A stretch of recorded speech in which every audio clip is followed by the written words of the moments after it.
जी बिस्मिल्लाहिर्रहमानिर्रहीम अस्सलाम वालेकुम रहमतुल्लाहि व बरकातुहू। मेरा नाम है डॉक्टर मोहम्मद मुज़म्मिल हसन। एक नए सेशन के साथ आपकी खिदमत में हाजिर हैं। वीडियो स्टार्ट करने से पहले मेरे साथ मिलकर दुरूद शरीफ पढ़ लें। अल्लाहुम्मा सल्लि अला मुहम्मदिन व अला आलि मुहम्मदिन कमा सल्लैता अला इब्राहीम व अला आलि इब्राहीम इन्नका हमीदुम मजीद। अल्लाहुम्मा बारिक अला मुहम्मदिन व अला आलि मुहम्मदिन कमा बारकता अला इब्राहीम वअला आलि इब्राहीम इन्नका हमीदुम मजीद। जनाब जी आज सवालात का सेशन लेके आए हैं। आज के सवाल बड़े कमाल हैं जी। अब देख आप सुने के हैरान हो जाएंगे, तो टाइम ज़ाया किए बगैर सुने पहला सवाल। काइंडली चेक करके रिप्लाई। अस्सलाम वालेकुम सर, की हाल है सर? ठीक ठाक हो? सेहत भी है ठीक है? रमजान ठीक जा रहा है सर? काइंडली जरा सीमन दा चेक करना, सेक्स सीमन करके वो ना लकाया वे नूं ते 8200 रुपया कह रहा सी वो लड़का अपना दोस्त ही ओदे। ते काइंडली जरा सारा चेक कर दो कि ओरिजिनल है ते सेक्स सीमन ही है। अच्छा बोले, मेहरबानी सर, टाइम निकाल के ना थोड़ा जाते काइंडली चेक करके रिप्लाई कर देना, थैंक यू। ये अब सवाल है जी, ये कह रहे हैं कि सेक्स सीमन है या नहीं। ये आपके सामने मैंने रख दिया है, ग्रीन कलर का ये स्ट्रॉ है जी, ठीक है। अब इस पर मैं बात नहीं करूँगा। मैं चाहता हूँ कि आप नीचे कमेंट्स में आप ही बता दें कि ये सेक्स सीमन है या नहीं। इस पहले सवाल का जवाब जो है ये मैं आप लोगों पे छोड़ता हूँ। भैया आप लोग नीचे कमेंट्स में बताएं आपके तजर्बे से ये जो सीमन है ये सेक्स सीमन है या नहीं। मैं बात करूँगा तो मेरे डॉक्टर भाई मुझसे नाराज़ हो जाते हैं, तो ये फैसला जो है ये मैं आप फार्मर्स पे छोड़ता हूँ। नीचे कमेंट सेक्शन में बताएं क्या ये सेक्स सीमन है या नहीं। सवाल नंबर 2। अस्सलाम वालेकुम डॉक्टर साहब, क्या हाल है? ठीक है, तबीयत से ठीक है? अच्छा सर, मैंने आपको एक बछड़ी की पहले वीडियो भेजी थी, उसने ना एक दिन गंद निकाला हुआ था और दूसरे दिन वो बोली है, फिर चुप कर गई है, फिर तीसरे दिन फिर बोली है। मैंने डॉक्टर को बुलवाया, उसने कहा हीट में भी नहीं है। फिर चौथे पाँचवें दिन मेरे ख्याल में उसने खून निकाला है सुबह, और पाँचवें दिन मैंने दी के टाइम उसको सीमन रखवाया है। डॉक्टर साहब ने कहा कि सीमन अच्छा है, मैं आपको पिक्चर भी भेजूंगा, आप बताइएगा कि ये सीमन अच्छा है या नहीं। और सीमन रखवाने के बाद ना तकरीबन 1.5-2 घंटे बाद उसने थोड़ा सा खून निकाला हुआ था, और बस सुबह 4-4:30 बजे भी थोड़ा सा खून निकाला हुआ था। ये कह रहे हैं जनाब हीट में था जानवर और फिर हीट में था, फिर उसने ब्लड फेंका, फिर इन्होंने शाम को टीका रखवा दिया। ये इन्होंने गलत किया। याद रखिएगा कि ये जो ब्लड फेंका है ना, ये जानवर हीट खत्म होने के 1 से 2 दिन बाद फेंकता है। इसको हम कहते हैं मेट ईस्टस ब्लीडिंग या इसको पोस्ट ईस्टस ब्लीडिंग भी कहा जाता है। सारे जानवरों में नहीं होती, ज़्यादातर वलैती जानवरों में ये ब्लीडिंग जो है ये देखने को मिलती है। क्रॉस के जानवरों के अंदर भी जो है ये ब्लीडिंग आपको देखने को मिलती है। अमूमी तौर पे जानवर जो है वो हीट ख़त्म करने के 1 से 2 दिन के अंदर जो है ये ब्लड फेंकता है। थोड़ी मकदार से लेके ज़्यादा मकदार इसकी हो सकती है। तो मुझे लगता है कि आपने जो इंसेमिनेशन करवाई है वो आपने जानवर की हीट ख़त्म होने के बाद करवाई है। तो यहाँ पर इसका ख्याल रखें। अगर जानवर आपका गूंगा है, अगर आपका जानवर जो है वो आपको पता नहीं चलता कब हीट में है, तो उसको आप डबल ऑफ सिंक प्रोटोकॉल है हमारा, वो आप गूगल पे सर्च कर लें, DOUBLE of sync OVSYNCH, double of sync by doctor Muzammil. वो प्रोटोकॉल आप अपना अडॉप्ट करें और उसकी फिक्स टाइम यही करवा दें, इंशाल्लाह गब्बन हो जाएगी। सवाल नंबर 3। अस्सलाम वालेकुम डॉक्टर साहब, सुनाई क्या हाल है? रात को आपसे कॉन्टेक्ट किया था, तो अभी यही आपसे कंफर्म करना है कि अगर जो प्रेग्नेंट बच्ची होती हैं, जो फर्स्ट टाइम प्रेग्नेंट होती हैं, उनको अगर चेक करवा, उनका जो प्रेगनेंसी चेक करवा दें तो कोई इशू तो नहीं बनता, क्योंकि हमारे यहाँ बोलते हैं कि अगर पहली दफ़ा आपकी कोई बच्ची हो या कटी, तो वो अगर प्रेगनेंट हो तो उसको चेक नहीं करवाना चाहिए, इशू हो जाए। ये कह रहे हैं जनाब के फर्स्ट टाइम हीफर है जी, उसको प्रेगनेंसी चेक करवाएं या ना करवाएं। लोग कहते हैं अगर प्रेग्नेंट बच्ची को गब्बन चेक करवाया जाए तो कोई प्रॉब्लम हो जाता है। मुझे तो आज तक ये समझ नहीं आई कि ये हमारे सियाने जो है ये वेले बैठे पता नहीं क्या अजीबोगरीब बातें करते रहते हैं। तो बहरहाल कोई ऐसी बात नहीं करेंगे जिससे हमारे बुजुर्गों का दिल दुखे। बहरहाल प्रेग्नेंट हीफर हो या पहले सूए की गाय हो या दूसरे तीसरे चौथे पांचवें सूए की गाय हो या भैंस हो, भैया आप उसकी प्रेगनेंसी चेक कर सकते हो, उसमें कोई मुज़ायका नहीं है। लेकिन शर्त यह है कि बंदा तजर्बेकार होना चाहिए। अगर बंदा तजर्बेकार है तो आप गाय चेक करवाओ, आप बच्ची चेक करवाओ, आप झोटी चेक करवाओ, जो मर्जी चेक करवाओ। अगर आपका बंदा तजर्बेकार नहीं है तो फिर वो बच्ची भी चेक करेगा तो नुकसान का अंदेशा है, अगर वो गाय भी चेक करेगा तो नुकसान का अंदेशा है, क्योंकि ये बड़ा डेलिकेसी का काम है। अंदर जाके पोले पोले हाथ आपने आराम सुकून से चलना होता है। आपने ऐसे खिंचा तो नहीं करनी, अंदर जाके हाल नहीं चलाना। अगर आप अंदर जाके ज़बरदस्ती करते हैं ऑर्गन्स को मिस मैनिपुलेट करते हैं, तो यहाँ पर अबॉर्शन के चांसेस बहुत शदीद बढ़ जाते हैं। तो अगर आपके इलाके में डॉक्टर साहब तजर्बेकार हैं तो आप बिल्कुल पहले जो आपकी वशी है उसको ज़रूर चेक करवाएं। सवाल नंबर 4। अस्सलाम वालेकुम सर जी, मैं KPK से हूँ और मेरी बेंस 7 महीने की गबन है और वो सर जी पेशाब में उसका जो है ना खून आता है बहुत ज़्यादा, तो इसका क्या करूँ, थोड़ा सा समझाइए जी, बड़ी मेहरबानी होगी। 7 माह की गबन है जी और ये कह रहे हैं कि ब्लड जो है इसके पेशाब में आ रहा है। देखिए जी, ब्लड पेशाब में आने की बहुत सारी वजूहात हैं। जो ज़्यादा पाकिस्तान में पाई जाती हैं वजूहात में आपको बयान कर देता हूँ। एक है फास्फोरस की कमी और एक है चीचड़ों का बुखार। ये ज़्यादा वजूहात यही हैं। अगर आपके जानवर का टेम्परेचर ठीक है, अगर आपके जानवर का खाना पीना ठीक है, अगर आपका जानवर जो है थोड़ा सा सब नॉर्मल टेम्परेचर कर गया, थोड़ा कर गया या टेम्परेचर बराबर है, तो इस तरह अगर आपको जानवर के यूरिन में ब्लड नज़र आता है तो आप चुप करके डॉक्टर साहब से कह के उसको डेक्सट्रोज के साथ जो है न्यूटेका फास्फान जो है एसिड सोडियम फास्फेट का इस्तेमाल भी आप कर सकते हैं। ये आपने स्टार्ट करवा देना। इंशाल्लाह 3 से 4 दिन में आपको रिकवरी मिल जाएगी।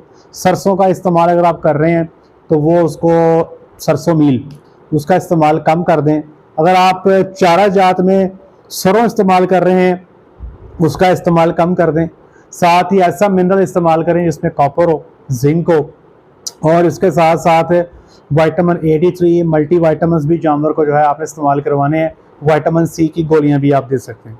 अगर आपके जानवर का टेम्परेचर ज़्यादा है, जानवर डल है, कान फेंक गया, आंखें नीचे कर गया, टॉन थल्ले सुट गया, डिप्रेस्ड है, टेम्परेचर शदीद हाई है, तो ये इलामात हैं कि आपके जानवर को जो है चीचड़ों का बुखार हो गया है। तो यहाँ पे आपने डॉक्टर साहब से इमिजोल लगवाना है 1 दफ़ा खाल के नीचे, ठीक है, और आपने डायमिनाजीन 1 दफ़ा खाल के नीचे लगवानी है। OTC का इस्तेमाल जो है आप 5 दिन लगातार करेंगे और साथ में एनसिड्स का इस्तेमाल 5 दिन लगातार करेंगे। जब तक जानवर खुराक पूरे से नहीं करता, फ्लूइड थेरेपी और मल्टीविटामिन उसको आप देते रहेंगे। अगर बहुत ज़्यादा ब्लीडिंग हो गई है तो ब्लड ट्रांसफ्यूजन पे भी आप जा सकते हैं। तो ये फैसला आपके डॉक्टर साहब करेंगे, ठीक है जी। सवाल नंबर 5। डॉक्टर साहब क्या हाल चाल है, ठीक ठाक हैं आप? डॉक्टर साहब फैसलाबाद से अर्ज़ कर रहा हूँ। डॉक्टर साहब मेरा एक सवाल था कि आया ये जो चांद गिरन होता है ये गब्बन गायों के ऊपर कोई असर करती है इसकी रोशनी कि नहीं करती? दूसरे नंबर पर यह बात थी कि हमारे पास एक वलैती गाय थी, उसका पहला सुआ था, ठीक है ना। जब उसने बच्चा दिया तो उसकी अगली टांगें ना फोल्ड थी, मतलब जैसे बैठे होते हैं बच्चे, और खड़ा होने की कोशिश करता था, ये जो गोडे वाली जगह नहीं होती, ठीक है, ये सीधी नहीं होती थी, ठीक है। वैसे वो सेहतमंद तंदुरुस्त था, ठीक है। फिर लोगों से मतलब डॉक्टर वगैरह से पूछा और जिसने 8-10 भैंसें रखी हुई थी उनको बुला के पूछा कि इसको क्या मसला है। वो कहते हैं कि इसको चांद गिरन हुआ है, ठीक है ना। इसको जब ये हामला थी, मतलब गब्बन थी, और चांद गिरन हुआ होगा तो इसके ऊपर वो रोशनी पड़ी होगी, उस रोशनी की वजह से इसके बच्चे की ना ये टांगें ना फोल्ड हो गई, मतलब फोल्ड होने से इसके ऊपर ना ये असर पड़ गया रोशनी का और इसको चांद गिरन हो गया है, मतलब इसकी टांगें अब सीधी नहीं हो सकती। ये कह रहे चांद के चांद ग्रहण जो है, तो इसमें हमारा रिवाज ये है कि जैसे चांद ग्रहण होता है तो सारे जानवरों को खड़ा कर दिया जाता है। तो लोग ये कहते हैं कि अगर ये हालत में जानवर बैठा रहे तो अंदर जो बच्चे हैं उनमें डिस्टर्बेंस पैदा हो जाती है। देखिए जी, हमने ये बात कई दफ़ा सुनी और जब मैं SB डेयरी फार्म पे मौजूद था तो कई दफ़ा चांद ग्रहण लगा और वहाँ पर मौजूद गवालों ने, जो मिलकर मैन थे, हमें कई दफ़ा कहना कि डॉक्टर साहब सारे जानवर उठा दें, ये ग्रहण लग गया, जानवरों के बच्चे जो हैं डिस्टर्ब हो जाएंगे, ये हो जाएगा, वो हो जाएगा। लेकिन हमने कभी ग्वालों की बात नहीं मानी, हमने कभी भी जानवरों को डिस्टर्ब नहीं किया। पता नहीं कितने चांद ग्रहण आए और कितने ही चले गए, हमने जानवरों को कभी डिस्टर्ब नहीं किया। वो जिस हालत में बैठे थे बैठे थे, खड़े थे खड़े थे, खा रहे थे तो खा रहे थे, पी रहे थे तो पी रहे थे, वो जिस हालत में मौजूद थे हमने उनको नहीं छेड़ा। और अल्हम्दुलिल्लाह मेरे पास SB डेयरी फार्म पे साल में तकरीबन 100 से लेके 120 काविंग्स होती थी गायों में और तकरीबन 70 से 90 काविंग्स होती थी भैंसों में। तो हर साल 200 के जानवरों का सूआ पड़ता था, लेकिन कभी भी चांद ग्रहण के नतीजे में ये जो आप बता रहे हैं कि बच्चों के टांगे मुड़ गई, ये हो गया, वो हो गया, ये प्रॉब्लम कभी भी नहीं आया। तो ये सिर्फ आप कह लें कि एक मिथ बनी हुई है, इसमें कोई हकीकत नहीं है। सवाल नंबर 6। भाई ठीक हो? मुजम्मल भाई गाय मैं क्लोजअप तैयार की तो माशाल्लाह 28 तो 29 किलो रेगुलरली दुध दे रही है रोजाना का 3 टाइम चवाई थे 33 तक गई सी ਤੇ ਤੁਸੀਂ ਵੀਡੀਓ ਵੀ ਲਗਾਈ ਸੀ ਫੇਸਬੁੱਕ ਤੇ ਆਪਣੇ ਪੇਜ ਤੇ ਬਾਈ ਇਹਨਾਂ ਨੂੰ ਕੱਲ ਯਕਦਮ ਬਰਸੀਮ ਤੇ ਸੈਲੇਜ ਵਗੈਰਾ ਪਾ ਰਿਹਾ ਸੀ ਤੇ ਪਤਾ ਨਹੀਂ ਕੀ ਹੋਇਆ ਇਹਦਾ ਪੇਟ ਫੁੱਲ ਗਿਆ ਬਹੁਤ ਜ਼ਿਆਦਾ ਚਾਰਾ ਇੱਕ ਟਾਈਮ ਹੀ ਪਾਇਆ ਸੀ ਜਿਹਦੇ ਨਾਲ ਪੇਟ ਨਾ ਫੁੱਲ ਗਿਆ ਡਾਕਟਰ ਸਾਹਿਬ ਇੱਥੇ ਸੀ ਉਹਨਾਂ ਨੇ ਪਹਿਲੇ ਨਾ ਨੀਡਲ ਮਾਰੀ ਇੰਜੈਕਸ਼ਨ ਵਾਲੀ ਸੂਈ ਨਾ ਮਾਰੀ ਹਵਾ ਕੱਢਣ ਵਾਸਤੇ ਉਹਨਾਂ ਕੰਮ ਹੋਇਆ ਫਿਰ ਉਹਨਾਂ ਦੇ ਕੋਲ ਸੀ ਇੱਕ ਆਲਾ ਜਿਹਾ ਸੂਏ ਨਵਾਂ ਦਾ ਨਾ ਜਿੰਦਾ ਦਾ ਪੇਚਕਸ ਹੁੰਦਾ ਉਸ ਨਵਾਂ ਦਾ ਸੀ ਆਲਾ ਜਿਹਾ ਉਹਨਾਂ ਨੇ ਉਹਨਾਂ ਸਰਾਖ ਕਰਕੇ ਨਾ ਇਹਦੀ ਹਵਾ ਕੱਢੀ ਸਾਰੀ ਬਾਹਰ ਉਹ ਹਵਾ ਕੱਢਣ ਨਾਲ ਤਕਰੀਬਨ 15-20 ਮਿੰਟਾਂ ਬਾਅਦ ਨਾ गाय माशाल्लाह जगाड़ी करने लगी फिर रात तक उन्होंने क्या पट्ठे ना पाई फिर मैंने चारा ना सुबह दिता रात गाय जगाड़ी करती रही खड़ी भी रही बैठी जगाड़ी नहीं करती तो सुबह चारा दिता इन्हें चवाई की तो पानी भी इन्हें थोड़ा पिलाया तो हूँ मसला यह कि गाय ना थोड़ी सुस्त आ पट्ठे खाती है ना ठीक है जगाड़ी खड़ी करती बैठी जगाड़ी नहीं करती जानवर को फारा हो गया।